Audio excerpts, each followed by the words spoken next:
Pues muy buenos días a todos. Gracias por aceptar la invitación y asistir a esta convocatoria.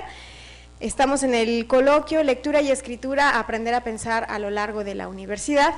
Y pues bueno, es un tema que creo que nos llama la atención a todos, que nos inquieta a todos, particularmente a los organizadores, sin duda. Y bueno, este coloquio lo estamos organizando el Departamento de Letras. Está con nosotros el maestro Luis Felipe Canudas, director del Departamento de Letras, y la Dirección de Servicios para la Formación Integral. Está con nosotros también la directora, que es la doctora Mariana Sánchez Saldaña, que en un momento nos darán unas palabras de bienvenida.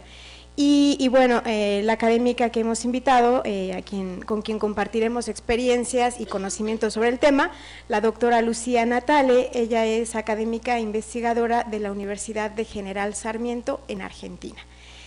Y pues bueno, básicamente nada más como introducción yo quisiera decir,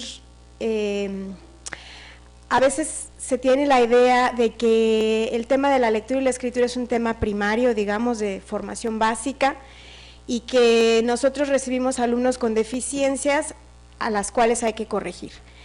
Pero en realidad el tema es mucho más complejo y más interesante, más retador incluso, porque el pensamiento requiere lenguaje, o sea, el pensamiento no puede expresarse, no puede existir si no hay el lenguaje. Y dentro de la profesión, pues no hay manera de estudiar una profesión, de desenvolverte en ella, entrar en una conversación académica, si no es a través de dos de los modos básicos del lenguaje, que es la lectura y la escritura. Entonces es un tema que no corresponde solamente a una materia remedial, la tenemos, y bueno, Sonia ha hecho un esfuerzo impresionante junto con Luis Fe en este tema, que ya no le llamamos remedial, también ya hablaremos de ello, pero es un tema que nos corresponde a todos y eso es lo que vamos a trabajar aquí.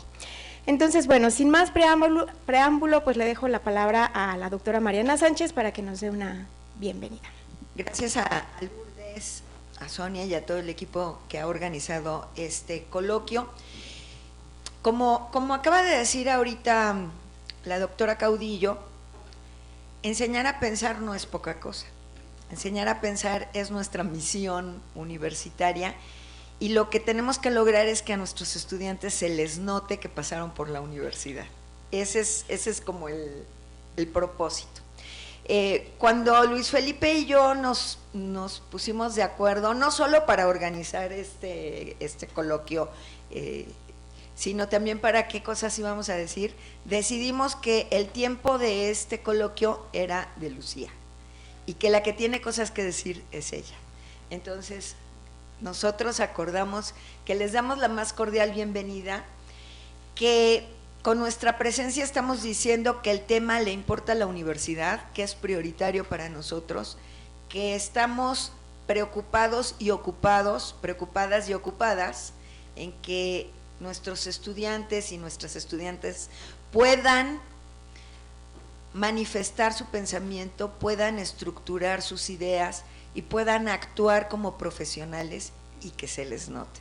Entonces, como ese es nuestro propósito y Lucía es la experta y el tiempo hay que aprovecharlo con quien sabe, pues yo les doy la bienvenida, les agradezco su interés, les agradezco su buena disposición para aprender, para escuchar y para construir juntos una serie de competencias o de elementos o de intenciones realizadas en favor de nuestros estudiantes. Muchas gracias a todos y les cedo el micrófono a Luis.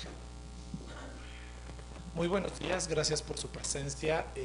La verdad es que me llena de emoción ver en este auditorio gente que quiero mucho, gente que fue mi maestro, gente que me acompañó durante, en verdad, y me da mucho gusto, compañeros de trabajo, y para mí es muy importante el intercambio de saberes. Yo sé que ustedes han aportado muchísimo con su experiencia a la formación de muchísimas generaciones, uno de los cuales está aquí sentado, y por eso puedo decir que me encanta la idea de ver que hay compañeros que trabajan desde la prepa, pero que también fueron egresados nuestros, otros que no.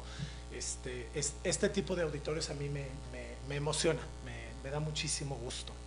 Nosotros tenemos la convicción, y yo sé que esta es una palabra muy fuerte, y la creencia de que pensar que no es una tarea fácil, ¿no?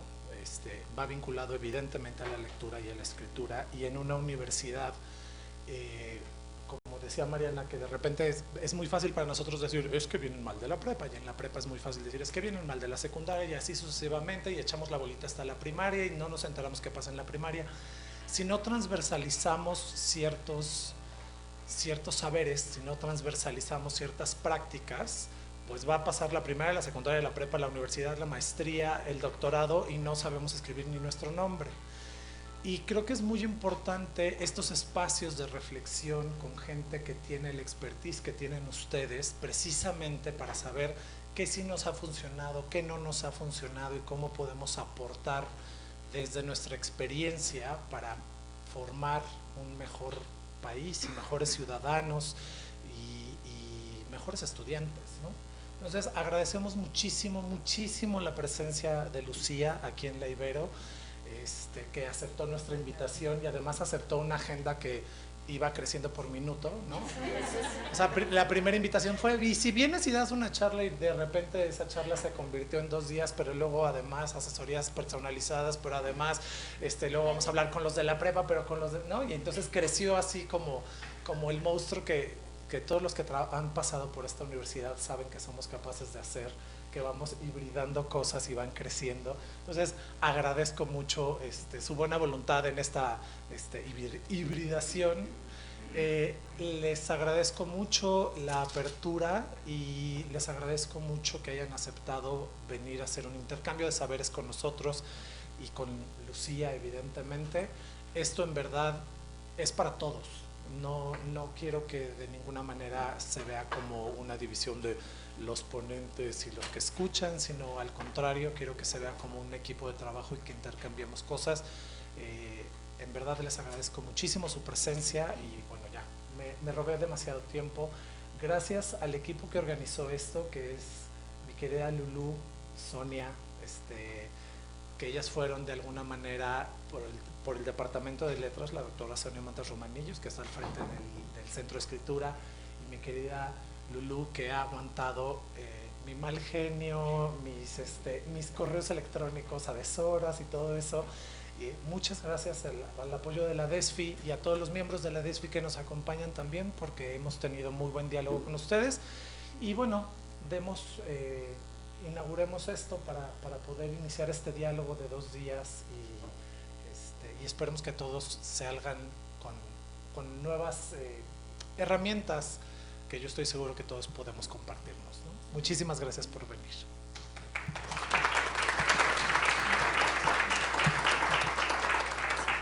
Yo solo quiero agregar una cosa.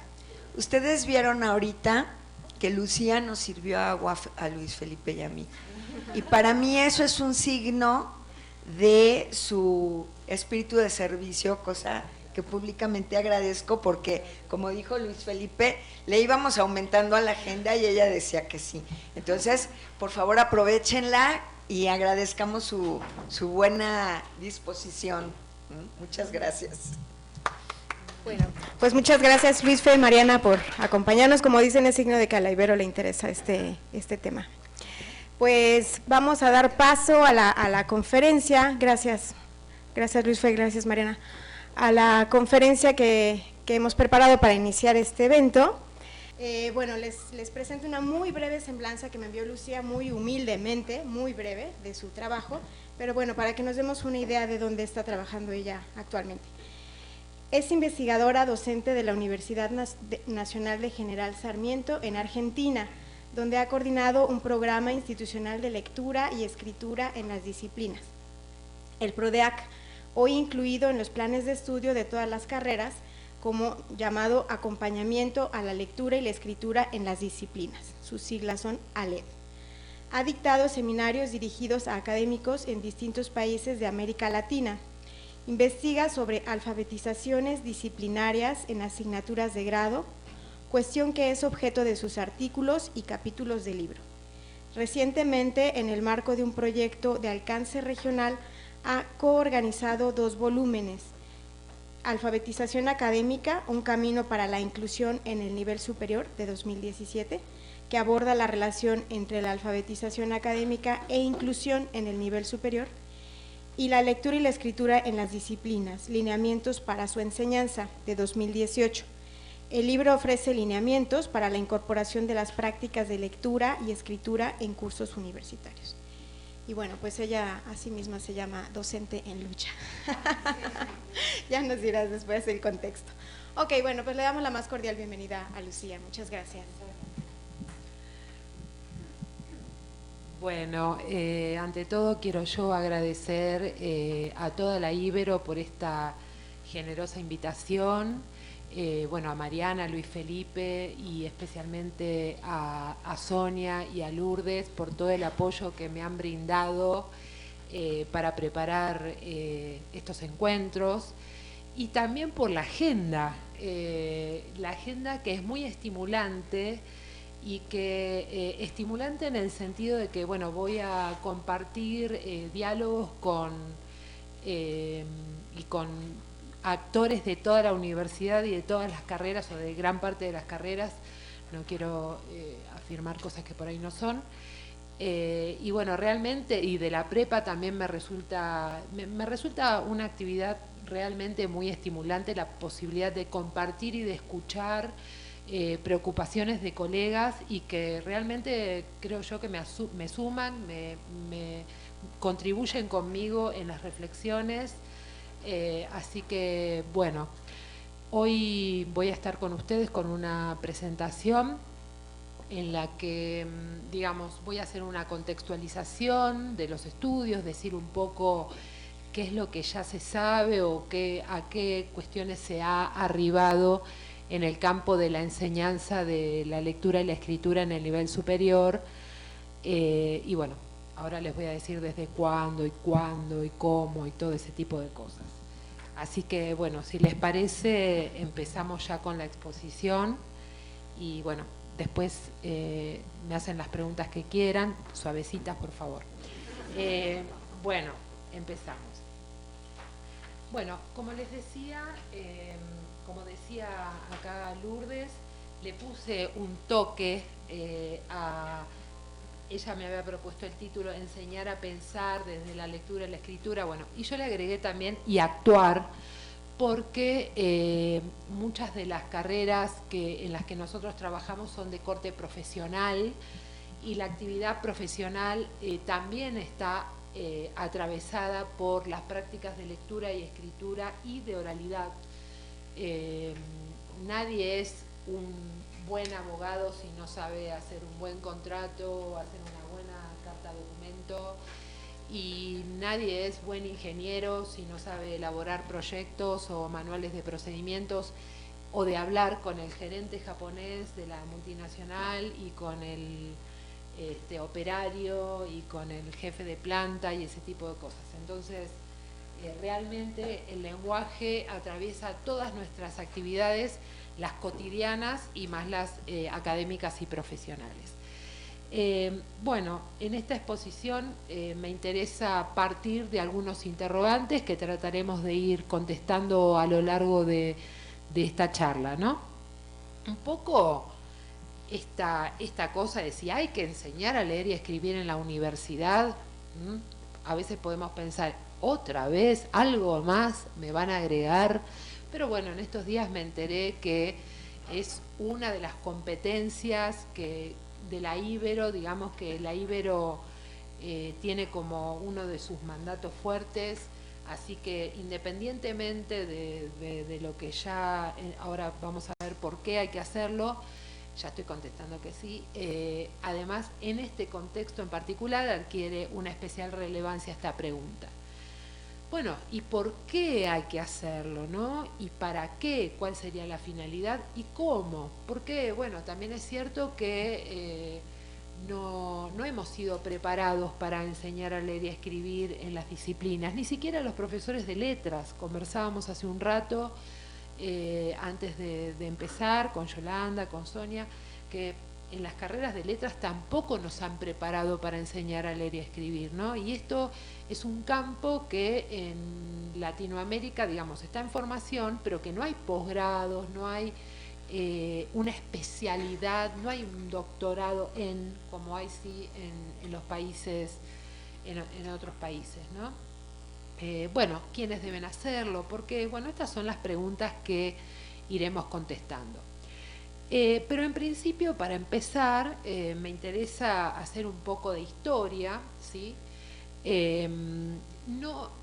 Tal vez podemos pensar que esto es una cosa nueva, que aparece ahora, pero no, en realidad cuando leemos algunos textos que hacen una historia, como el artículo de Russell de 1990, y puse 91, pero es 90, cuando él rastrea los orígenes de la enseñanza de la lectura y la escritura, encuentra que en Estados Unidos, en el fines del siglo XIX, se produce un gran cambio en la universidad. Hasta ese momento, ¿quiénes iban a la universidad? Los hijos de las clases altísimas. ¿Y qué estudiaban? Retórica. ¿Por qué? Porque los preparaban para gobernar, para hacer política, para desarrollar el intelecto, ¿no? Pero bueno, en el marco de la industrialización, porque los procesos no se dan sueltos en la historia, ¿no? En el marco de la industrialización y del crecimiento del desarrollo económico, empiezan a crearse carreras técnicas. Y en ese contexto, ¿qué sucede? Se rompe la homogeneidad lingüística. Ya no era saber orar ante un auditorio en el Congreso, sino que había que poder dar instrucciones para operar, etcétera. Y además, de manera concomitante, empiezan a ingresar otros públicos, no solamente los que se iban a preparar para la política. Entonces empiezan a generarse, se empieza a generar la necesidad de desarrollar otras competencias de lectura, escritura y oralidad, ¿sí? Y así tenemos que, por ejemplo, ya en 1905, en el MIT, o el MIT, como decimos, empieza a haber clases de lectura y escritura en ciencia y en tecnología, o profesores de lectura y escritura ayudaban a los instructores de esas carreras técnicas a elaborar las consignas, los asesoraban, ¿sí? en cómo enfrentar este tipo de cuestiones. Así que esto ya tiene más de un siglo. Luego, a lo largo de la historia, y especialmente desde las últimas décadas del siglo XX, en los 70, en los 80, empiezan a aparecer, y en el marco de la internacionalización de los estudios, ¿no? Porque bueno, universitarios, siempre fue internacional la universidad desde la Edad Media, pero en el marco de la internacionalización empiezan a generarse distintos movimientos de investigación y enseñanza de la lectura y la escritura en el nivel superior. Todas ellas toman la noción de género discursivo, por ahí ustedes la conocen a partir de Bakhtin. No voy a abundar mucho porque tampoco quiero dar una clase de letras acá, sino quiero fundamentar algunas cuestiones, pero no es que van a enseñar lengua por sí mismo, digamos, ¿no? Sino la lengua en uso y las formas en que se usa el lenguaje en las distintas comunidades académicas y disciplinares. Una de las corrientes es la de inglés para propósitos específicos o lenguajes para propósitos específicos o académicos, que estaba especialmente destinada a estudiantes que no tenían el inglés como primera lengua, pero que iban a estudiar a Estados Unidos. Es una corriente que surge en Estados Unidos. Y bueno, entonces hay que enseñarles a usar el lenguaje, y ahí sí, si bien se enseña el género, los pasos del género, cómo se compone una carta de buenas noticias, por ejemplo, qué pasos tiene.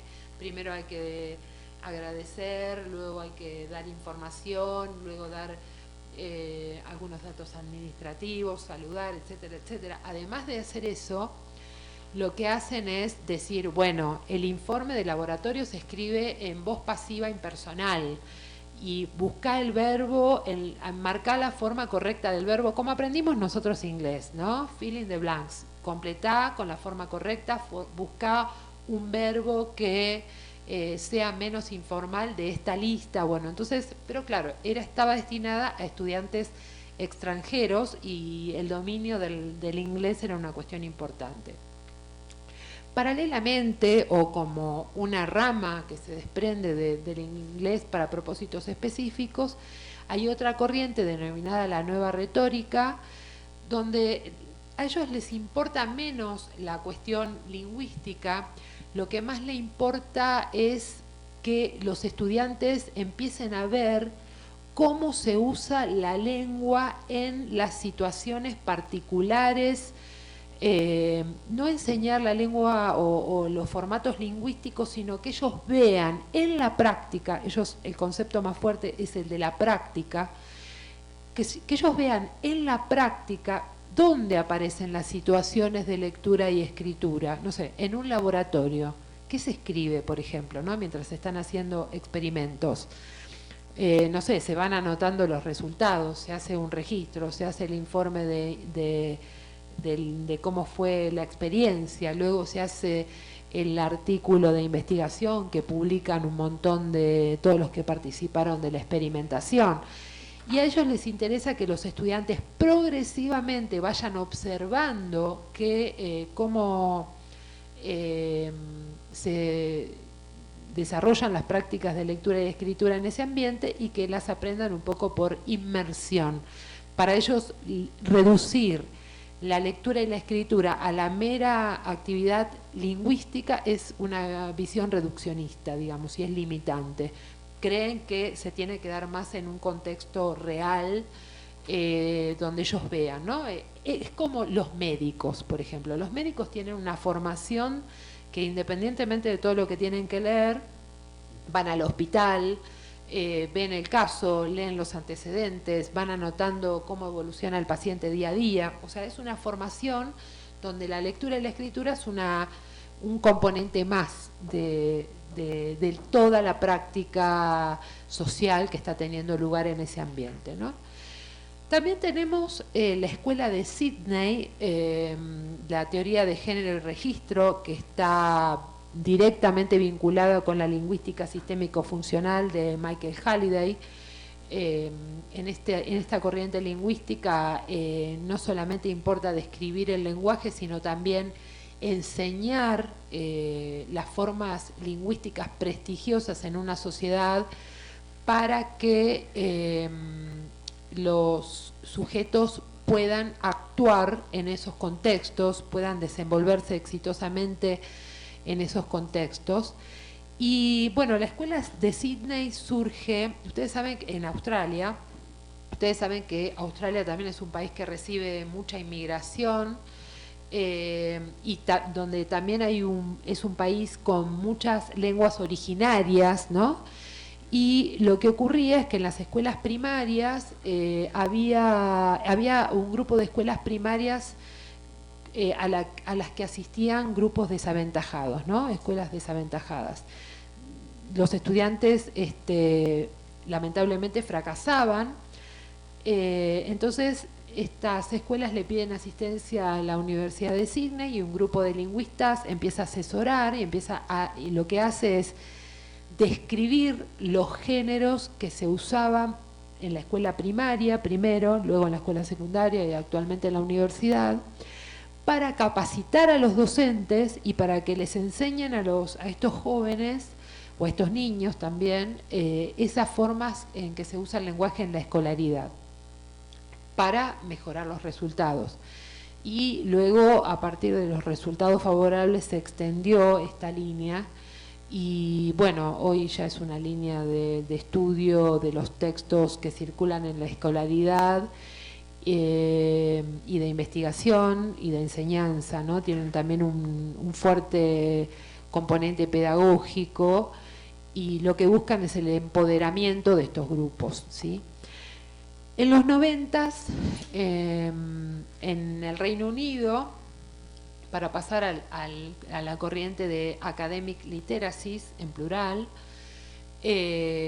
también se produce una transformación del sistema universitario británico, o en el Reino Unido, no sé cómo se dice, se amplía, creo que fue en el año 92, e ingresan a la universidad grupos que tradicionalmente no asistían. Esto pasó en la Argentina también en la misma época. Empiezan a ingresar mujeres maduras, mujeres que ya habían criado sus hijos, grupos étnicos, distintos grupos étnicos, inmigrantes, gente que no, personas que por ahí habían trabajado en el servicio doméstico y empiezan a ir a la universidad.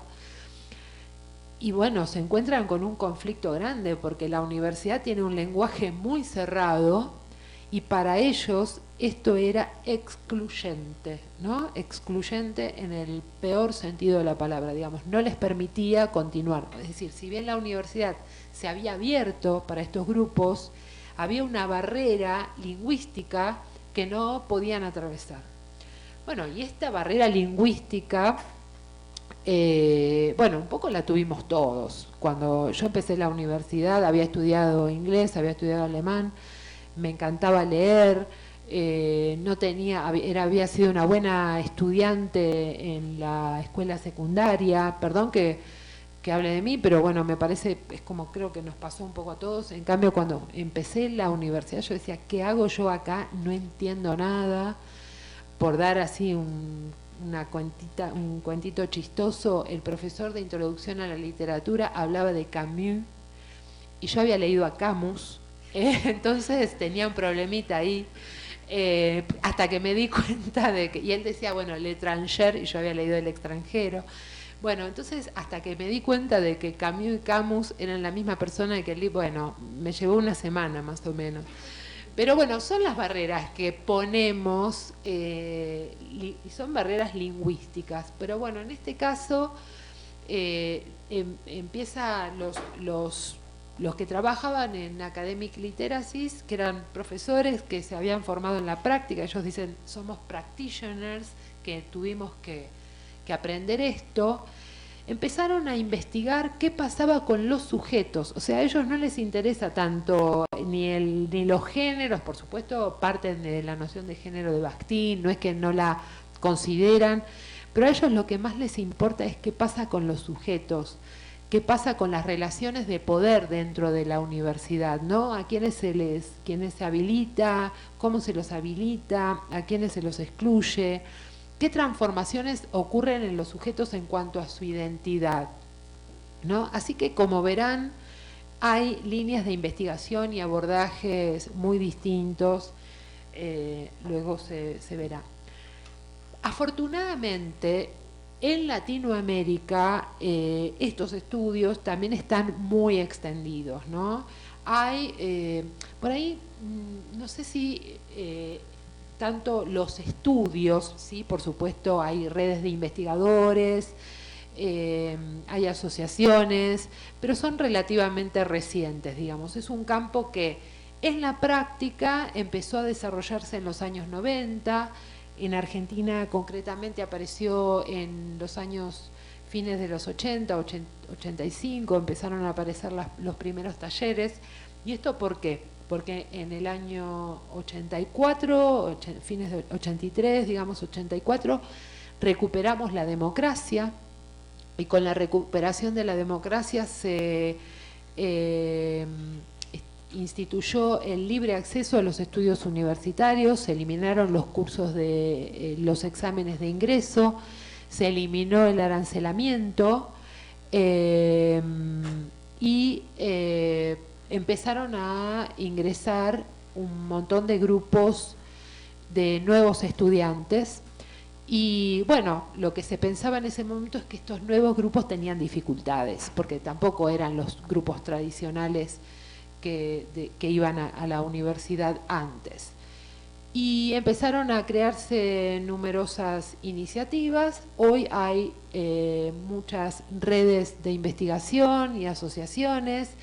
Ahí están enumeradas la Red de Centros y Programas de Escritura, la Asociación Latinoamericana de Estudios de Escritura, la Cátedra UNESCO para la Lectura y la Escritura, que tiene sedes en distintos países, y en México, perdón, ya me siento como en mi casa, está la Red de Cultura Escrita y Comunidades Discursivas, que es una red conformada creo que por 8 universidades, pero no estoy segura, y hay muchos eventos académicos en toda la región sobre esta problemática, hay publicaciones, ¿sí? Bien. También en la región se han creado conceptos que han sido elaborados en Latinoamérica. Una referente importante que ustedes seguramente conocen es Paula Carlino. Ella en el 2003 publicó una definición de lo que de alfabetización académica. La voy a leer. Esta es la definición que ella hizo en 2003.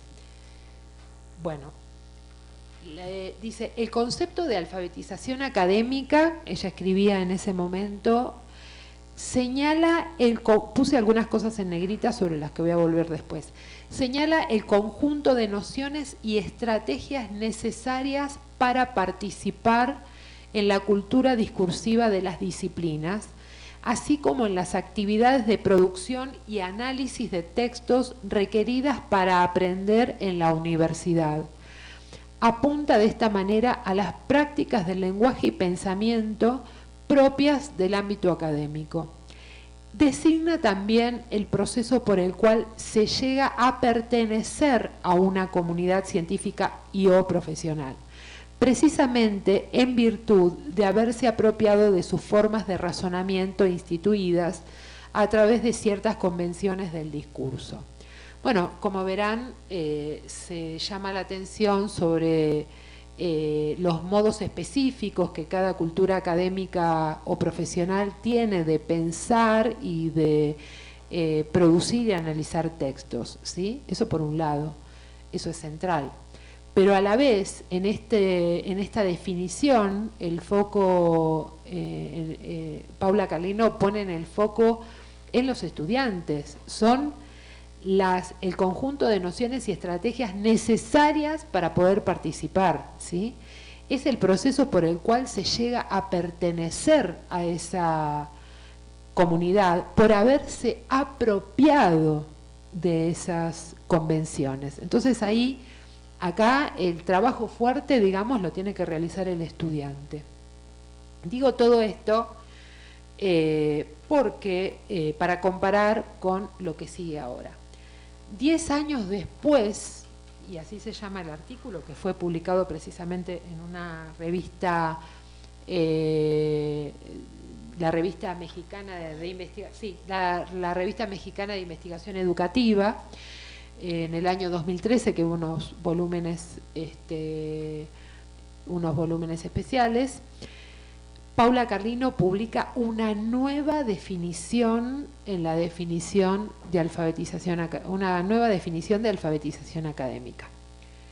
La voy a leer. O sea, 10 años después, ella dice: sugiero denominar alfabetización académica, escuchen, al proceso de enseñanza. O sea, acá se cambia totalmente el foco, ¿no? O sea, ya no está puesto en el estudiante, sino que está puesto en los docentes. El proceso de enseñanza que puede o no, podemos no hacer nada, pero no es el espíritu, ponerse en marcha para favorecer el acceso de los estudiantes a las diferentes culturas escritas de las disciplinas. Es el intento denodado por incluirlos en sus prácticas letradas, las acciones que han de realizar, y fíjense a quienes les llama la atención, a quienes les atribuye la responsabilidad, las acciones que han de realizar los profesores, pero no son los únicos, con apoyo institucional, para que y yo creo que estos encuentros son parte del apoyo institucional, para que los universitarios aprendan a exponer, argumentar, resumir, buscar información, jerarquizarla, ponerla en relación, valorar razonamientos, debatir, etcétera, según los modos típicos de hacerlo en cada materia. Conlleva dos objetivos que, si bien relacionados, conviene distinguir. Por un lado, participar en los géneros propios del campo del saber y enseñar las prácticas de estudio adecuados para aprender en él. En el primer caso se trata de formar para escribir y leer como lo hacen los especialistas, y en el segundo de enseñar a leer y a escribir para apropiarse del conocimiento producido por ellos. Bien, como les decía, en este caso Paula Carlino enfatiza el rol que tenemos los profesores y las instituciones en enseñar estas cuestiones. Sobre todo, ella se concentra, digamos, en el tránsito de los estudiantes por la universidad, es decir, en las instancias para aprender las prácticas de estudio y para apropiarse del conocimiento. Ella se concentra, digamos, en lo que tiene que ver en el nivel universitario.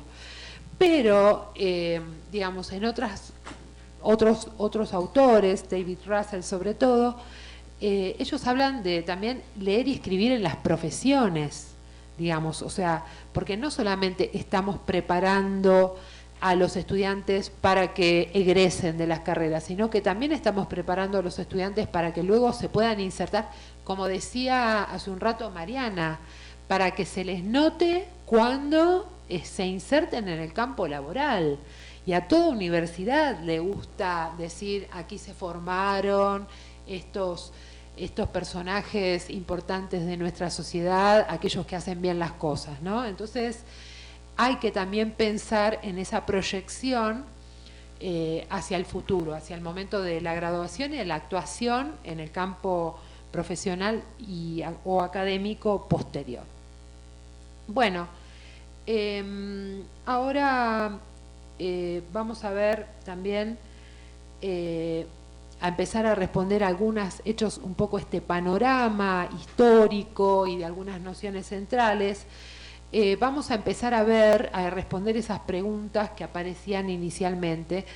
¿Por qué enseñar a leer y a escribir en la universidad? Bueno, las primeras investigaciones estaban enfocadas en cuáles eran los errores más frecuentes de los alumnos y cómo corregirlos. Esto que decíamos antes, el enfoque remedial, ¿no es cierto? Es decir, bueno, vienen con un déficit, como decía Luis Felipe, vienen con un déficit de la primaria, de la secundaria, del jardín, y en el jardín dice porque la familia, bueno. Entonces siempre los alumnos tienen una pesada carga. ¿Y qué querés? Si los padres, bueno, los padres no hablan y le dan el celular a los chicos, entonces los chicos, bueno. Entonces siempre esas primeras investigaciones estaban focalizadas en el déficit y en cuáles eran las estrategias más útiles para remediar esos problemas anteriores. Pero investigaciones más recientes, ¿sí?, de distintas disciplinas, empezaron a llamar la atención sobre otros aspectos que tienen que ver con las especificidades que tienen los modos de pensar y de escribir en las distintas disciplinas, ¿no? Y son investigaciones producidas en distintos campos. En primer lugar, desde la lingüística se empezó a ver que los géneros discursivos que se usan en cada cultura disciplinar son distintos. Y ya no hablamos de comunidades, sino de cultura disciplinar, que es un concepto de Hyland, pero que también ha sido usado por otros autores, porque incluso dentro de la misma disciplina hay distintos modos de leer y escribir, digamos, ¿no? No sé, en educación, por ejemplo, están los que tienen un modo así más duro, porque hablan de las políticas educativas, los resultados, no sé, hay incluso estudios de educación que tienen que ver con estadísticas, y otros donde lo que más les interesa es el registro más subjetivo de las prácticas, de lo que sucede También hay dentro, digamos, de cada disciplina distintos modos de abordar la lectura y la escritura. Y estas formas también han sido descritas por la lingüística. Dicen que hay distintas formas de escribir y a través de lingüística de corpus, ¿no? Procesos automatizados de análisis de grandes grupos de textos, se ven las diferencias en las formas del uso del lenguaje. Pero también en la sociología en la sociología de las ciencias, Tony Becher mostró que hay distintos modos de pensar y de validar el conocimiento según el área, y además mostró que hay muchas tensiones dentro de las comunidades. Él investigó en numerosas universidades. Y empezó a ver, no sé, que los abogados hablaban mal de los ingenieros, que los ingenieros civiles hablan mal de los ingenieros no sé qué. Bueno, y esto tiene que ver con luchas de poder. Hace poco, yo soy profesora de lectura y escritura en las disciplinas, y el año pasado trabajé con un profesor de ingeniería que decía que hace mucho el foco en la innovación. Después los ingenieros me cuentan si esto pasa acá también.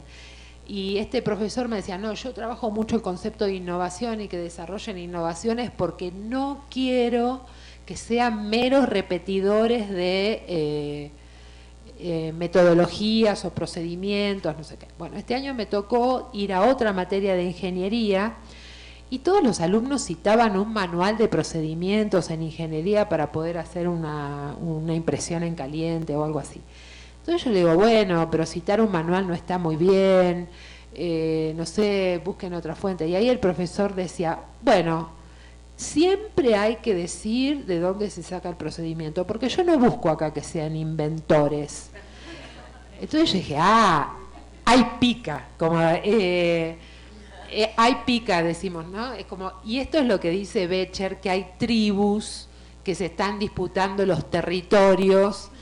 Bueno, pero eso es es divertido, es lo divertido. Bueno, pero volviendo un poco a los modos de pensar, en su clasificación de las disciplinas, Becher dice que hay 4 grandes grupos de disciplinas: las puras duras, como la física, la química, ¿no? Donde lo que importa son los universales, son los conceptos, las demostraciones, ¿sí?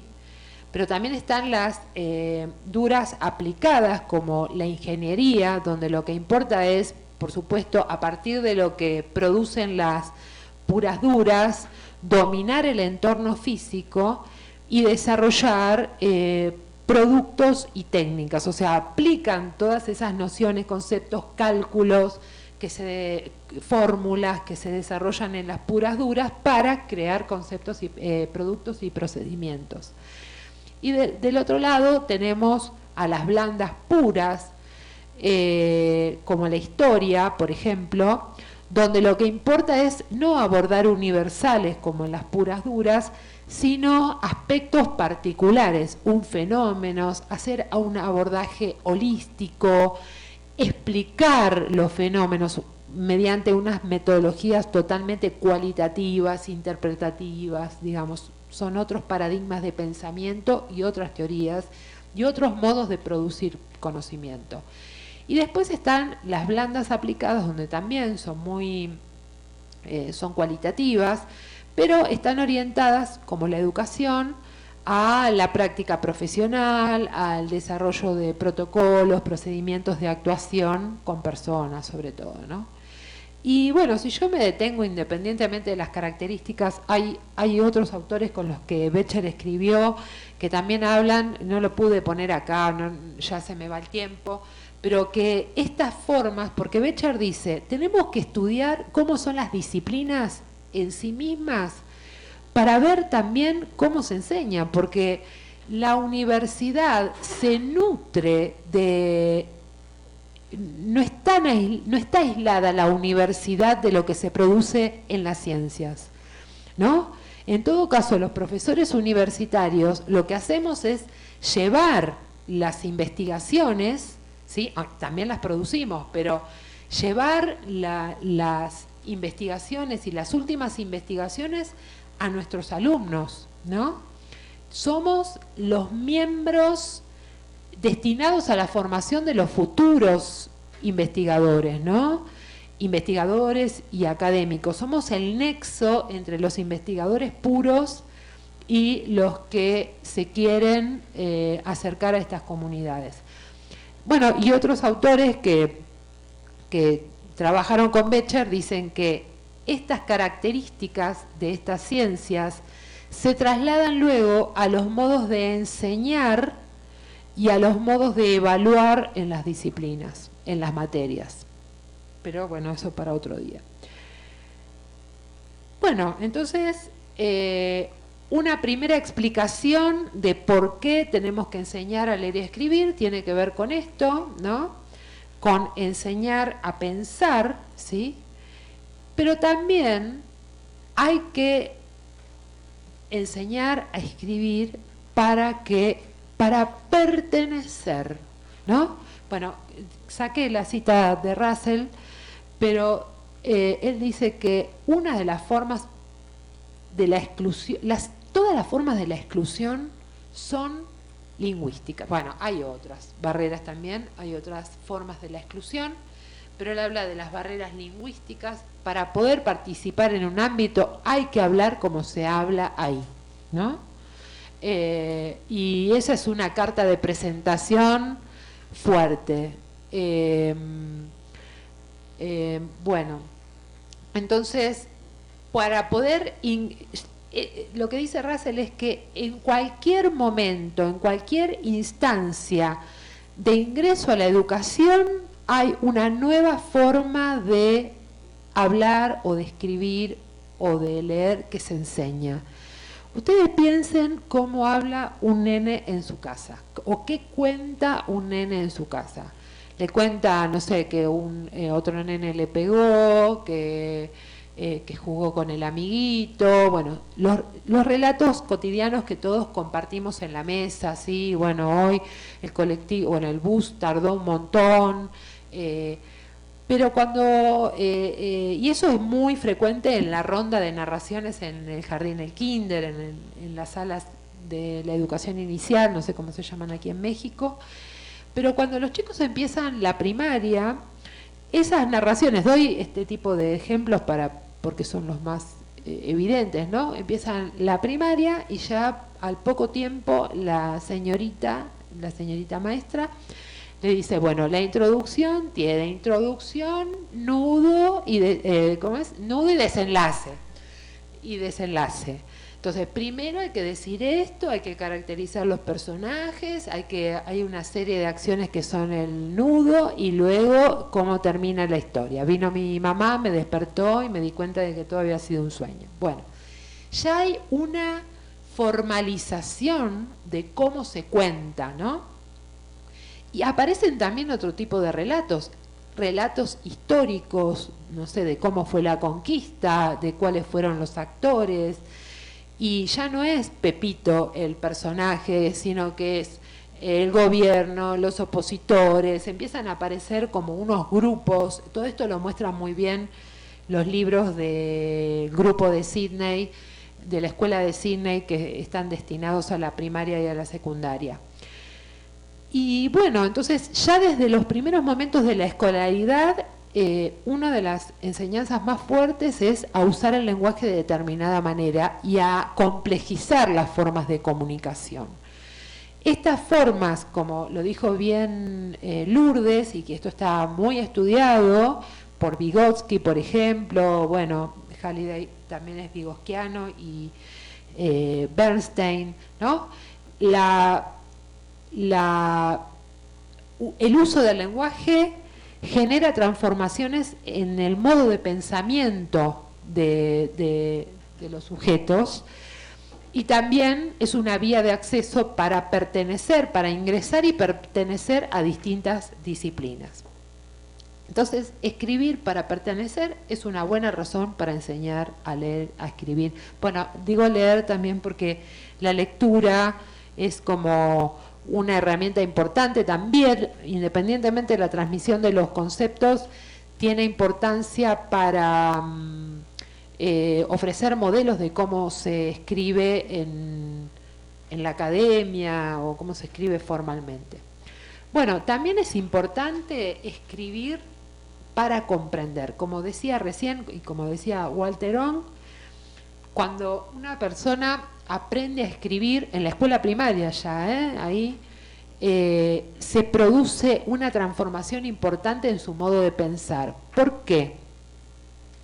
Porque esto lo dice Vygotsky en realidad, pero bueno, On apunta a lo mismo. El nene dice mamá. Bueno, mi mamá amasa la masa, mi papá también, ahora hay que decir, mi papá amasa también la masa, pisa la papa. El nene tiene un lenguaje así, todo de corrido. Cuando empieza la primaria tiene que empezar a entender que en esa frase mi mamá amasa la masa o todos amasamos la masa, hay todos amasamos la masa, que hay 4 palabras y que dentro de, no sé, para poder decir todos, la T es una T. Hay un montón de abstracciones que tiene que empezar a hacer que desarrollan sus modos de pensar ya desde esa primera instancia, ¿sí? Entonces, aprender a escribir impacta en nuestras capacidades de abstracción, ya desde ese primer momento. Esa es la base, digamos, ¿no? Ahora, cualquier forma de escritura,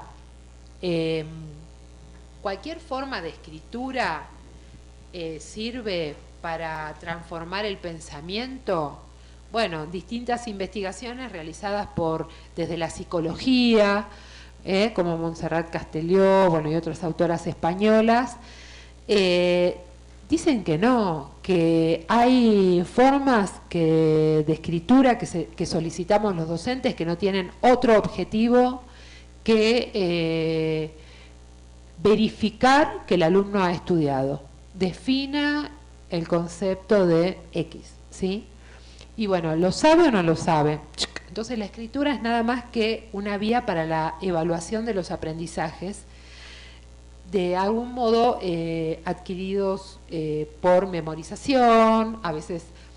Pero en cambio hay otras formas de escritura que solicitamos que exigen una reelaboración, ya desde la base de compare la noción de X en tal y tal autor, ya implica poner a jugar el propio pensamiento, porque tienen que encontrar las similitudes, las diferencias, ¿sí? Entonces, hay formas de escritura que sirven más para el desarrollo del pensamiento o para la comprensión. Y además se dice que la escritura es una herramienta epistémica. Como yo me tengo que poner, yo leí al autor A, leí al autor B, y ahora se me pide que los compare. Tengo que hacer un esfuerzo cognitivo para encontrar las semejanzas y las diferencias, poder formularlas, poder afirmarme yo en que eso es poder dar argumentos de por qué son diferentes o por qué son similares. Y en esa puesta en relación de esas dos teorías, por ejemplo, ¿no? Yo desarrollo, al establecer más relaciones, comprendo más esas dos teorías porque tengo que profundizar, es algo más complejo que poder repetir qué dice un autor A o un autor B. Lo mismo pasa cuando tengo que aplicar unas fórmulas para hacer o elegir una metodología para realizar un producto industrial. Entonces, argumentar, descartar una, descartar otra, ahí también tengo que poner a pensar, poner a usar el conocimiento, ¿sí? Y eso me contribuye, digamos, contribuye con mi formación y con el desarrollo de mi pensamiento crítico. Bueno, por supuesto que, como decía antes, hay distintas concepciones de la escritura, ahí Ross y Vanik, ahora las voy a desarrollar un poquito a partir de un montón de del análisis de muchos materiales de lectura, escritura, manuales, entrevistas con docentes, encuentran que hay distintas concepciones o representaciones sobre la escritura y sobre su enseñanza. Bien, en primer lugar, la escritura puede ser entendida como un conjunto de habilidades, ¿no? Y un conjunto de habilidades gramaticales, desde esto de que la T, el T se escribe así, hay concordancia en género, número, bueno, o que las palabras que terminan, los verbos que terminan en buir van con B larga, bueno, ese tipo de cosas, ¿no? O que las oraciones empiezan con mayúscula y terminan con un punto, o que hay que usar tales normas, para traerlo a nuestro contexto, hay que usar las normas APA para citar, bueno, qué sé yo, como que solo se verifica la aplicación de reglas. Y ahí, ¿qué es lo que hace el docente para enseñar? Enseña las reglas, ¿sí? A través de ejercicios mecánicos, vamos a ser un poquito duros con ellos. ¿Y qué es lo que le importa? Ver que el texto como producto, no como proceso, sea correcto. Entonces lo que les importa es que el texto sea preciso, sea correcto. Hay otras corrientes o otro modo de representar la escritura, que todos lo tenemos un poco, porque en la primaria se hace, en la escuela básica hemos tenido fuerte hincapié en esto, que la escritura, y no es que no sea, pero hay docentes que se focalizan solo en esto, que es una expresión creativa de la personalidad, ¿no?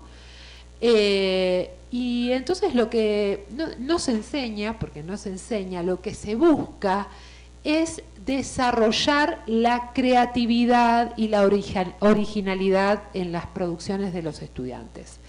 Entonces, ¿qué hace el docente? Les busca una consigna creativa, atractiva, que despierte esa creatividad, y lo que le interesa luego evaluar es el estilo de los estudiantes. Luego, a partir de los 80, aparecen las concepciones de proceso. Voy a ir un poco más rápido por el tiempo, pero no sé si tengo 44 minutos, me voy apurando. Ah, perfecto. Bueno, a partir de las investigaciones en psicología cognitiva empiezan a ver que los escritores expertos planifican los textos, hacen borradores, luego los corrigen. Cuando los corrigen hacen cambios profundos, cambian de lugar las cosas, agregan información. No es que solamente ven si está prolijito, digamos, ¿no? Que eso es lo que hacen los novatos. Solamente corrigen, sustituyen por sinónimos, corrigen las tildes, pero no cambian las ideas en el texto. Entonces, a partir de estas investigaciones, empieza a enseñarse a planificar, a revisar. Ojo, esto es importante y lo hacemos permanentemente, no es que hay que descartar, pero no alcanza con planificar y con revisar, sino que hay que ver qué tengo que planificar, qué requiere la situación, etcétera, etcétera. Bueno, luego también a partir más o menos de esa época, en los 80s, empiezan las investigaciones basadas porque bueno, Bakhtin, que fue el que hizo una de las primeras definiciones de género discursivo, fue traducido del ruso. Ustedes piensen que todo lo que se producía del otro lado, digamos, por los rusos no llegaba a Occidente. Entonces, cuando es traducido Bakhtin, bueno, genera un importante impacto.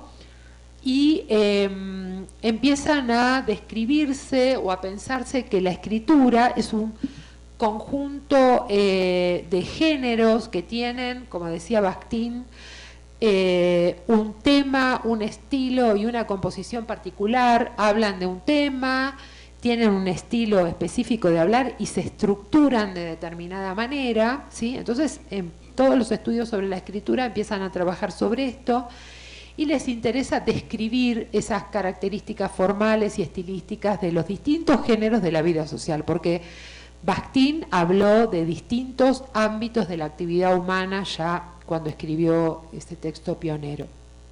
¿Y ahí qué importa?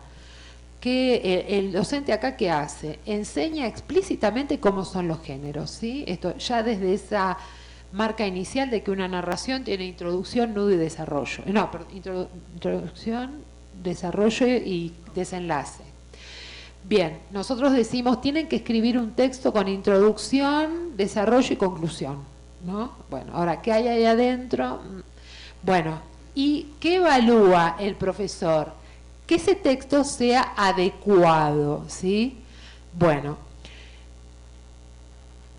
adecuado a la situación. O sea, si sos médico, tenés que hacer un resumen de historia clínica, no pongas, el paciente es muy simpático, es cooperativo, tiene intereses. No, tenés que decir, bueno, pobrecito, cómo ingresó, qué tratamiento se le hizo, bueno, etcétera. Luego también con otras líneas de investigación empezó a aparecer, y un poco ya lo habíamos conversado antes, la noción de escritura como práctica social, ¿sí? Bueno, acá en México hay los estudios de Judith Kalman, ¿no? También Guadalupe, ya se me va a acordar el apellido, Guadalupe Bonilla, López Bonilla, estudian la escritura como parte de una práctica, ¿sí? O adoptan esta concepción donde aparece fuertemente el concepto de literacidades, ¿no? Donde hay un giro hacia la práctica, donde está esto que les comentaba antes, ¿no? La escritura es apenas un componente de todas las acciones, un evento, apenas un evento de todo lo que ocurre en una práctica, digamos, ¿no?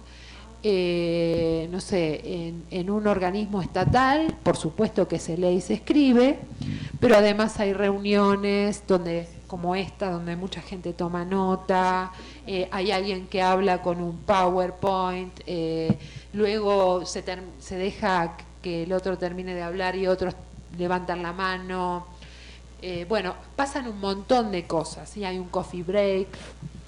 Bien. Y la escritura es una de las instancias de toda esa situación. ¿Cómo se aprende? Bueno, acá no se enseña, digamos. Acá lo que se valora es que el alumno participe. Hay un concepto que es el de participación periférica legítima, digamos, que vaya participando y viendo cómo son esas cosas. Es lo que pasa con los becarios, ¿no? Uno al becario lo lleva al aula, lo lleva a las reuniones de investigación, le pide que llene un formulario para que aprenda, porque eso es gran parte de nuestra tarea, llenar formularios, más allá de todo lo que tengamos que pensar para poder llenarlos. Y bueno, ahí lo que importa en todo caso es la efectividad para lograr el propósito social que se persigue.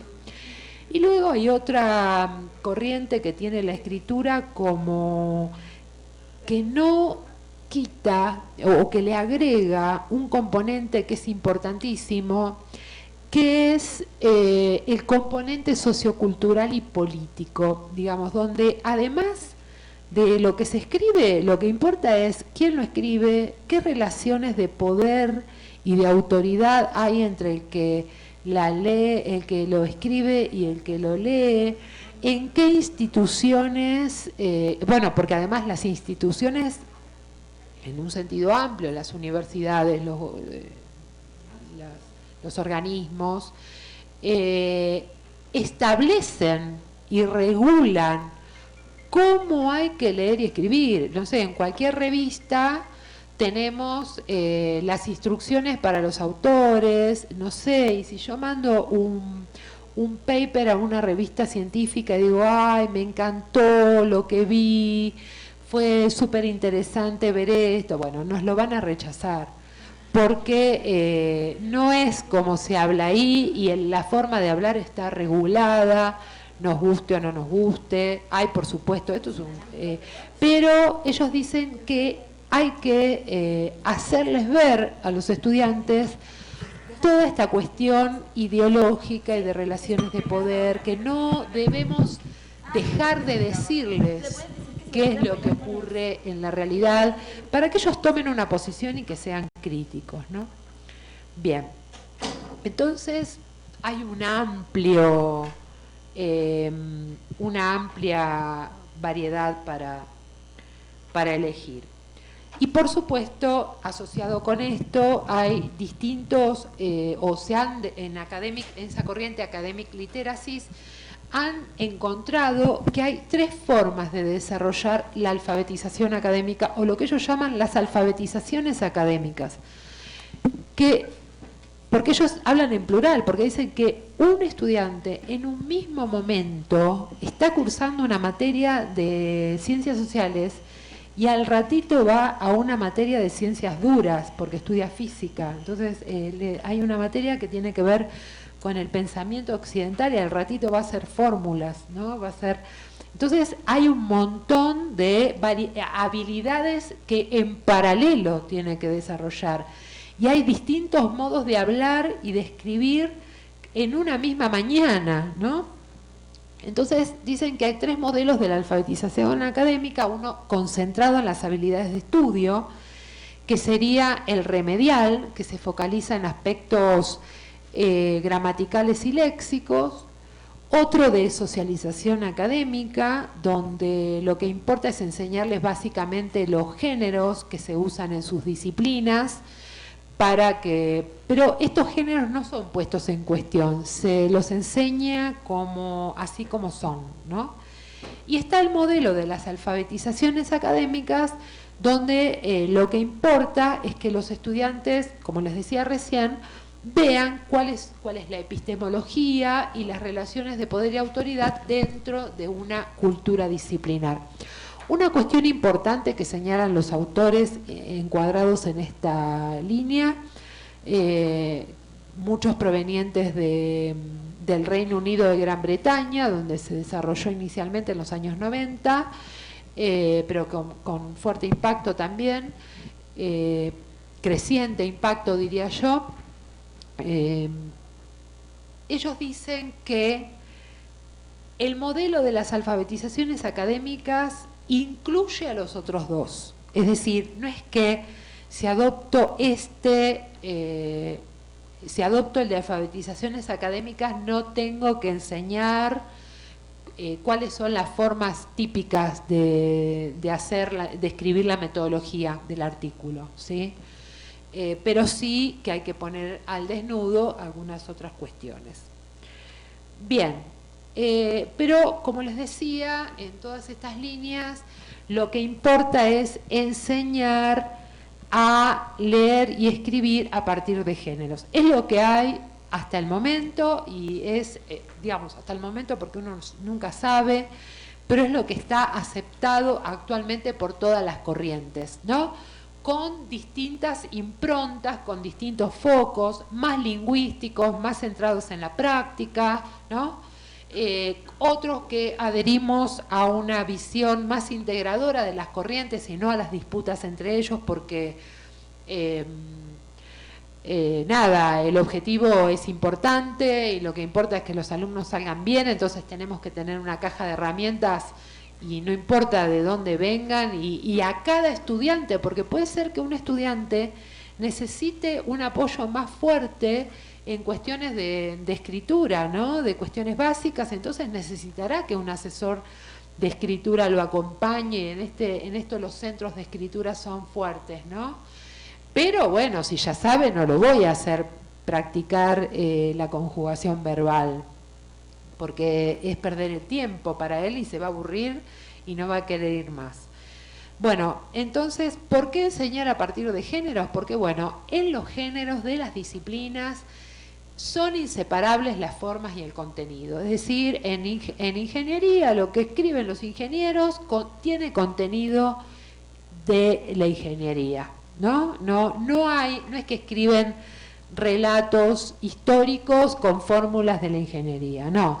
Escriben proyectos de ingeniería, proyectos industriales, con metodologías, conceptos, fórmulas de la ingeniería. Entonces se integra el contenido y la forma en el género. Además son los que se usan en la comunidad disciplinar. Para poder producirlos hay que desarrollar criterios de selección de contenidos, de formas del lenguaje. Además, en esas formas de escribir aparecen los valores y los modos de conocer, las epistemologías e ideologías de las culturas disciplinares. No sé, si estoy en esta tribu, diría Becher, mejor que escriba acá porque si no, no voy a ser reconocido como parte de ese grupo. Ahora que hay tanto Juego de Tronos y ese tipo de cosas, tenemos que pensar en las tribus también. Bueno, y además ayudan a construir ese lenguaje que necesitamos para pertenecer. Bien, dicho esto, ahora empecemos a pensar quién debe enseñar a leer y a escribir. Y acá también hay debate. Bueno, tienen que hacerlo los profesores de las disciplinas. O sea, el ingeniero, el químico, el historiador del arte, el sociólogo. ¿Por qué? Porque él es el que sabe cómo se habla ahí. Y ellos dicen, ah, no, pero pará. Yo no fui preparado para enseñar a leer y a escribir.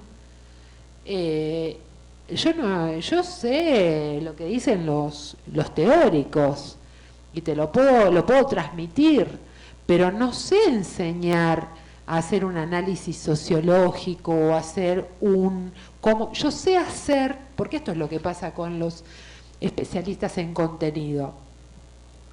Saben hacer, si son economistas, un informe de coyuntura económica. Lo hacen, les pagan para hacerlo.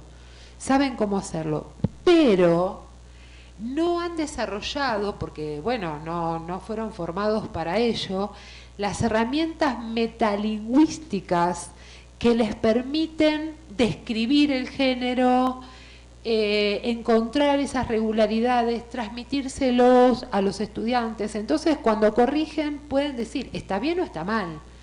Confuso. Bueno, sí, confuso, pero ¿por qué? Dirá el alumno. ¿En qué me equivoqué? Y bueno, no queda claro. Bueno, pero esto no es porque sea mala gente el profesor de la disciplina, es porque no tiene esas herramientas conceptuales que le permitan identificar. Bueno, es una oración que tiene de 10 líneas, hay 4 ideas, o sea, de poder describir dónde está el problemita, ¿sí? O no hiciste una introducción, o en la conclusión, más que concluir, lo que hiciste es dar tu opinión personal. Bueno, digamos, ¿no? Hay categorías que intervienen en la devolución escrita que, bueno, aunque muchos corrigen muy bien, Y otros dicen, no, tienen que ser los profesores del lenguaje, ellos son los que estudiaron esto. Bueno, vaya, mijito, y vea a la tutora que le corrija y luego venga. Y lo que nos encontramos a veces es que, les contaba yo el otro día a Sonia y a Lourdes, que hay profesores disciplinares que son muy bien intencionados y que con los que nosotros trabajamos, y que, por ejemplo, alumnos que se están graduando en sistemas y que tienen que presentar su tesina de grado para poder recibir, como estaba mal escrito, el profesor se los edita y les corrige todo para que el chico tenga una buena nota, porque la idea está. Claro, la idea está, pero cuando vaya a la compañía de software, sí, las ideas las va a tener que volcar en algún papel para que ese código sea comprensible por todos los que van a operar, y van a tener que poder hacer un manual del usuario que todo el mundo, no sé, a todos los que somos malos lectores de instructivos, sabemos que necesitamos un lenguaje claro para eso. Bueno, entonces no es suficiente con lo que los profesores de lenguaje sabemos, porque yo no sé si lo que dice el estudiante es correcto o incorrecto, yo no sé cómo se usa. Entonces, bueno, acá estamos en algún problemita. Pero veamos qué respuesta se ha dado en la práctica a estos dispositivos, porque todos echamos mano de ideas para ver qué podemos hacer. Bueno, en general lo que las universidades han hecho es destinar talleres ubicados en los márgenes de las carreras. El curso remedial de inicio y el taller de tesis de posgrado. Y en el medio, el desierto. Bueno, otras universidades, y hay mucho en Latinoamérica y en Estados Unidos, crean centros de escritura con tutores, donde el alumno va con una horita y resuelve cosas, ¿sí? Otros crean los compañeros de escritura, que es por ahí un becario, un estudiante avanzado, que va y colabora en las clases con la producción de los textos, pero ahí mismo en el aula.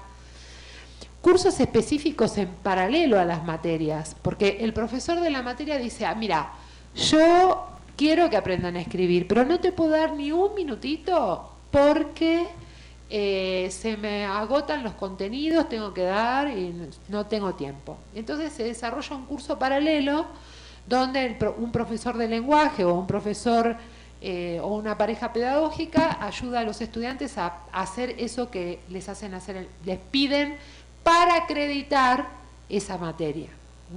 Y esto de acreditar no es menor, porque de ahí depende el egresar. Bueno, después hay muchas universidades que hacen cursos destinados a docentes, donde se los prepara para leer y escribir, para que enseñen a leer y escribir. Y en otras universidades, como en la que yo trabajo, hemos desarrollado desde el año 2005 el trabajo en equipos interdisciplinarios. Los profesores de lengua vamos a las clases de las materias, ¿sí? Eso lo voy a contar mañana, los espero. A las 9. Bien.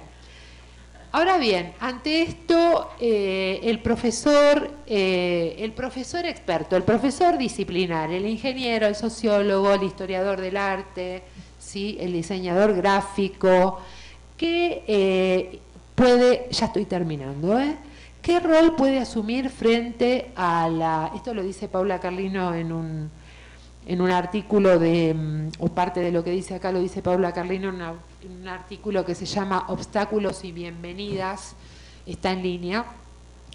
Bueno, el profesor yo agregué algunas cosas a partir de mi experiencia. El profesor experto, ¿qué rol quiere asumir? El de guía, como el de guía, pensemos en un sentido antropológico, ¿no? Como el del que ingresa como en un rito de iniciación, cuando alguien ingresa a una universidad que empieza una nueva cultura y tiene que ir aprendiendo, ¿lo voy a acompañar en ese proceso? ¿O voy a ser el gatekeeper, el guardián, aquel que le impone trabas y va a decir, bueno, acá yo voy a seleccionar quiénes son los que van a acceder o no? ¿Qué hace un profesor guardián? ¿No? En primer lugar, cree que los alumnos ya han desarrollado la lectura y la escritura en los niveles previos. Bueno, a ver, acá yo trabajo con los mejores, con los que ya saben. Pero bueno, no lo quiero acusar. Yo creo que lo que ocurre es que estos profesores, es lo que yo entiendo, no son conscientes en el sentido de awareness, no tienen claro, porque estamos naturalizados, nosotros creemos que todo el mundo entiende lo que decimos cuando hablamos con nuestros conceptos. No es consciente de la especificidad de los textos que se leen y se escriben en sus materias, porque ha naturalizado sus saberes. Esto pasa en la clase, pero también pasa en la consulta médica, ¿sí? Usted en este momento padece un cuadro de no sé qué, para lo cual se le realiza... Bueno, ¿y qué hacemos con eso? Bueno. Y por eso a veces fracasan muchos tratamientos, porque las mamás que van a ver al pediatra no terminan de entender qué es lo que tienen que hacer, ¿sí? Bueno, además, estos profesores creen que las consignas que ellos les dan son absolutamente transparentes y que todo el mundo entiende qué es lo que tiene que hacer cuando él le dice hagan tal cosa. Bueno, a veces se ven en las planificaciones, esto es lo que vamos a ver en el taller dentro de un rato, están invitados. Dice, bueno, yo le pregunto a la profesora, ¿qué tienen que escribir? Un TP, un trabajo práctico. Ajá. ¿Y cómo es ese trabajo práctico? De 10 páginas, me dicen. Bueno, sí, ok. En Arial 12, interlineado 1,5. Eso lo vemos siempre. Pero, ¿qué es lo que hay que hacer ahí? Bueno, Entonces, no hay muchos lineamientos. ¿Por qué? Porque su objetivo es evaluar, calificar, ese es mi trabajo. Yo acá estoy para enseñar y evaluar y acreditar o no acreditar. O evaluar, calificar o no, llenar el acta y listo.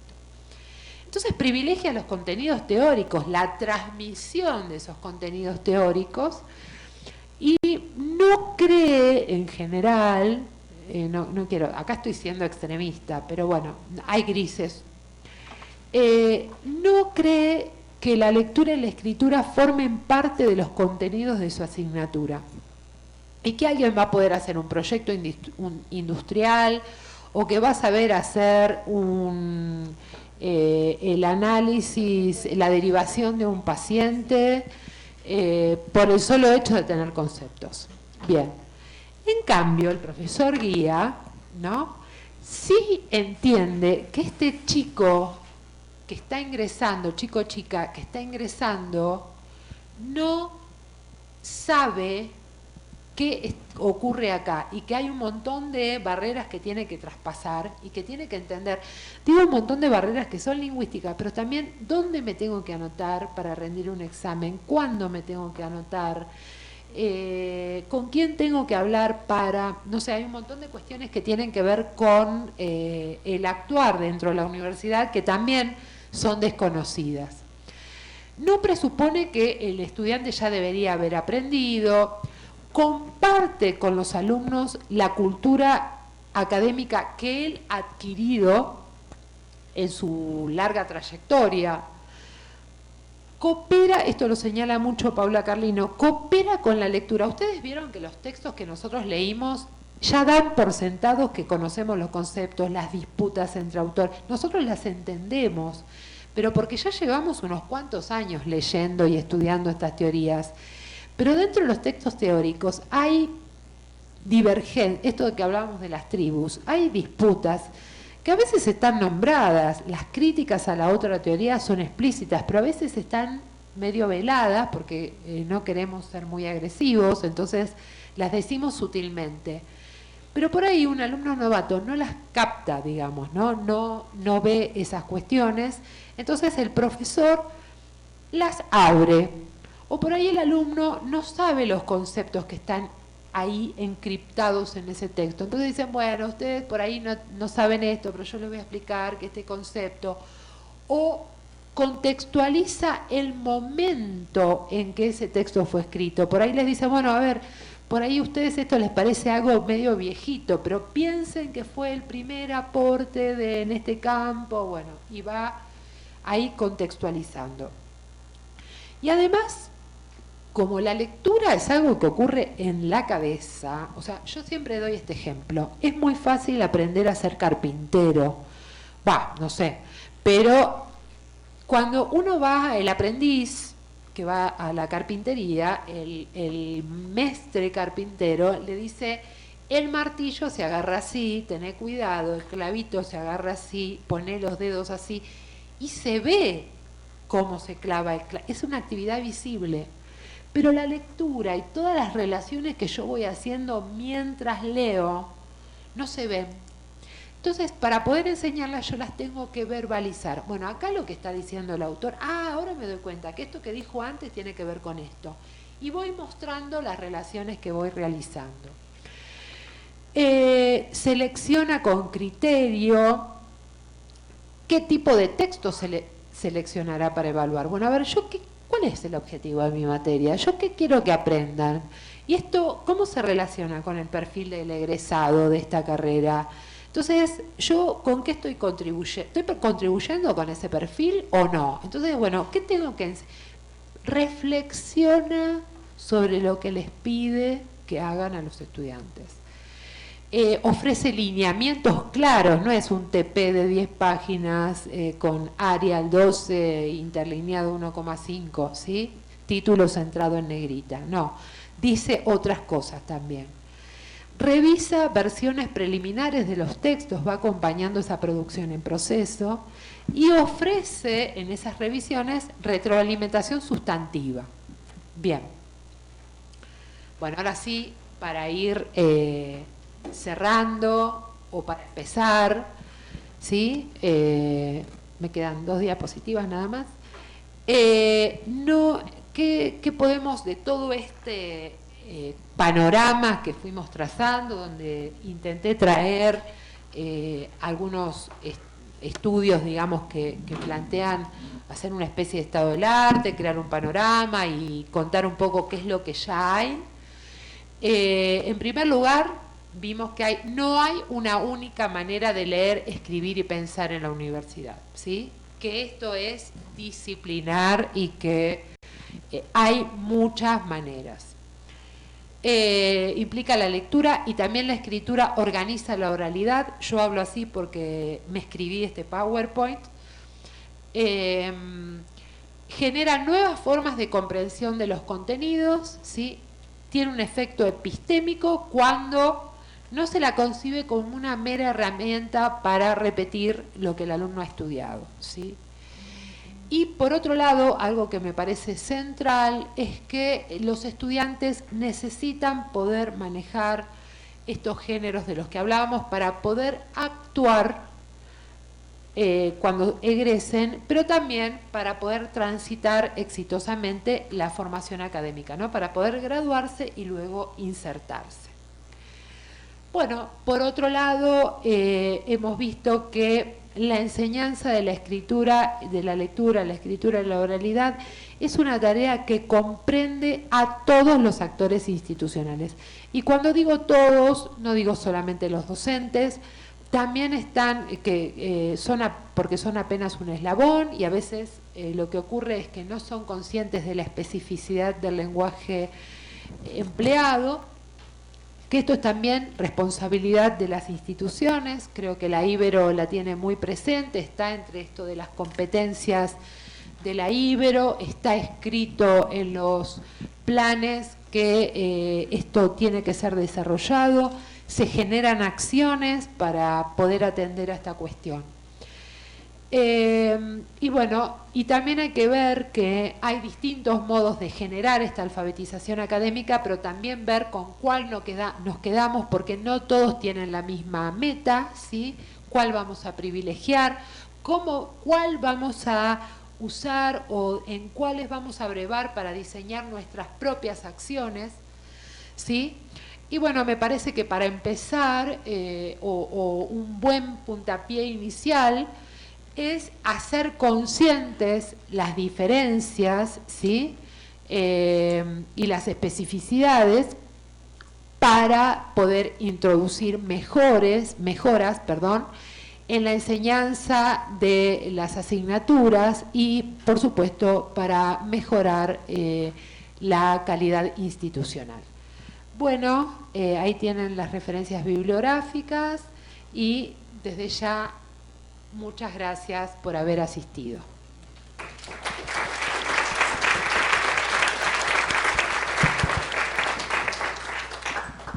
Muchísimas gracias, Lucía, por compartirnos tus conocimientos. Tenemos 10 minutos, bueno, más bien 2 breves preguntas que el público pueda tener. Por acá Sumi nos ayuda con si alguien quiere hacer una pregunta antes de ir al receso. Perdón, pero pensé que me iba a quedar corta, entonces puse mucho.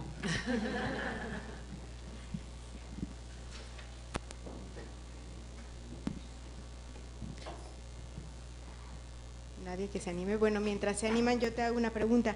Aquí en la Ibero también tenemos carreras técnicas. O sea, tú mencionabas que al inicio con el MIT, al inicio de toda la historia esta de escritura en la universidad, el MIT empezó a tener carreras técnicas y empezaron a ver que era un lenguaje distinto. Igual aquí tenemos carreras técnicas y carreras que me parece que no entran de todo en el perfil que tú nos mostrabas al inicio. Digo un poco para entender en dónde se ubican.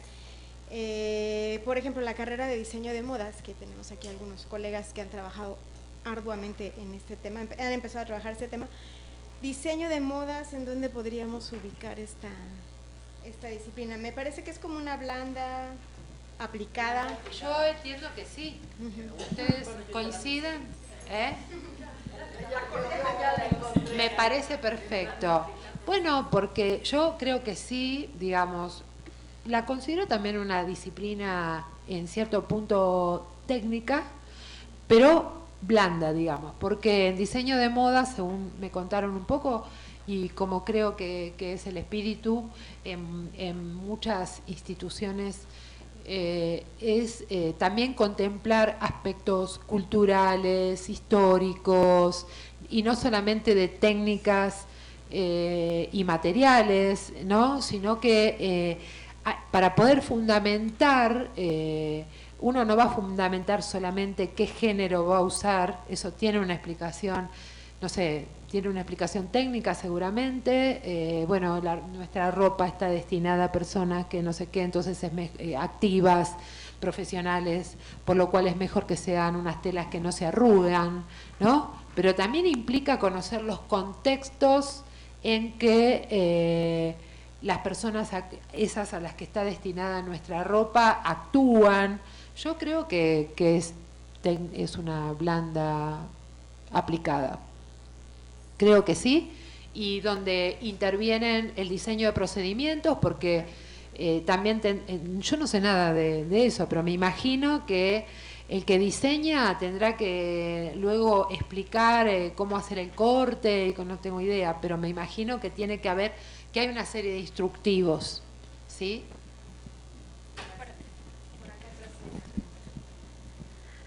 Buenos días.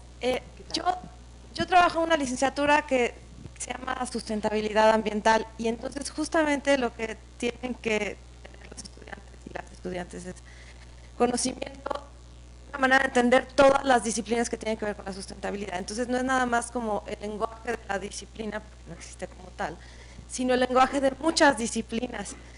¿Qué herramientas podemos darles? Aunque yo les dé cosas totalmente de política pública, que en mi propia guía, que me gusta esa idea del docente guía, pueda enseñarles a ver otros lenguajes y otras maneras de comunicar con las que se van a topar. Sí, no sé cómo es acá la carrera de sustentabilidad ambiental, pero en mi universidad hay una carrera que se llama ecología, hasta hace poco se llamaba ecología urbana, es la primera materia en la que colaboré y ahora sigo colaborando en la producción de tesinas, y ahí tienen, no sé cómo es el plan de estudios de sustentabilidad, pero el enfoque que hay en mi universidad es que tienen tanto materias vinculadas con lo cultural, con lo social, como con lo biológico, digamos, ¿no? Con las aguas y los ambientes y todo ese tipo de cosas. Entonces, lo que se busca es que los alumnos hagan análisis, por ejemplo, no sé, de un curso de agua o de la situación de un parque. Ahora están haciendo las chicas unas tesinas sobre lagunas urbanas. Entonces hacen todo el estudio del agua, de las especies que están ahí en las lagunas, pero también qué usos le hace la sociedad a esas lagunas urbanas para generar proyectos de gestión. Bueno, entonces a mí me parece, ahí son estas nuevas carreras que son netamente interdisciplinarias, digamos, ¿no? Donde no es ya la pura biología o la pura ecología de medir si el ambiente está contaminado o no, sino de generar propuestas, pero propuestas que incluyan al ambiente social y cultural. Entonces yo entiendo que el plan de estudios debe tener materias de los dos campos, de las puras duras, de las puras blandas y de las puras aplicadas, y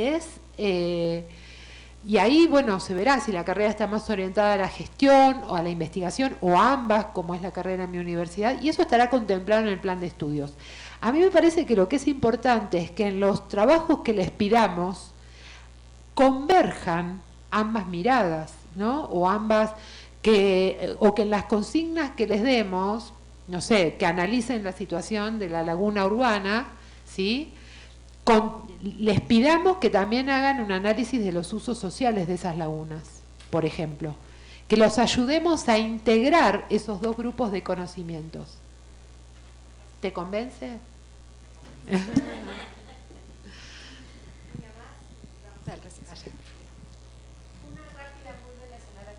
Con la de la compañera, que yo me planteaba justo qué pasa, ¿no?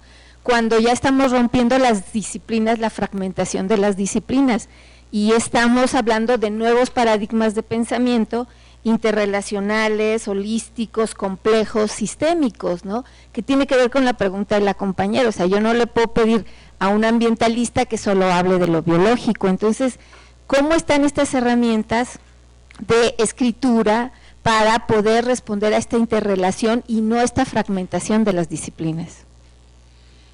Sí, un poco vuelvo a lo que le contesté a la colega recién, pero además esto de la ruptura de las barreras, ¿no? De estos 4 grupos, ¿no? Donde cuando ya del 94 ahora ha corrido agua bajo el puente, para seguir con el ambiente.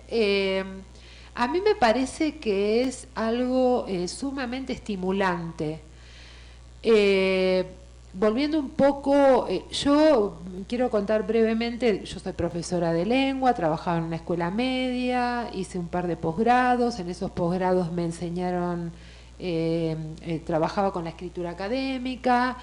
Cuando vi el artículo de Paula Carlino en el 2003 y exploré un poco en internet, empezamos a pensar en unos dispositivos interdisciplinares y empecé a enseñar a leer y escribir en las disciplinas como la docente de lenguaje que va a una materia en particular.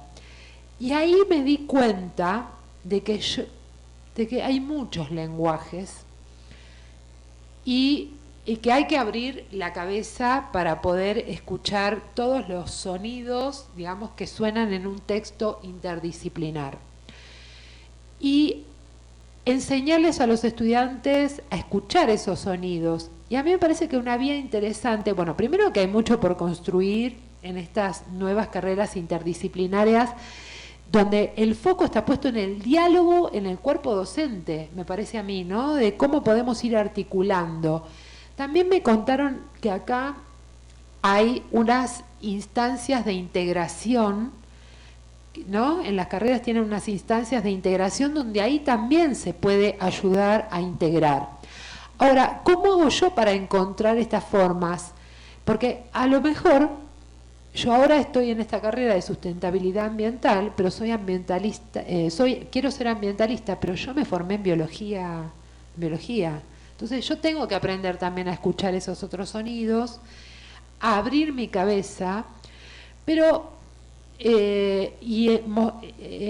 empezar a escuchar al colega que es antropólogo, empezar a escuchar al colega que es urbanista, al colega sociólogo, ¿no? Bueno, a todo ese tipo de cosas.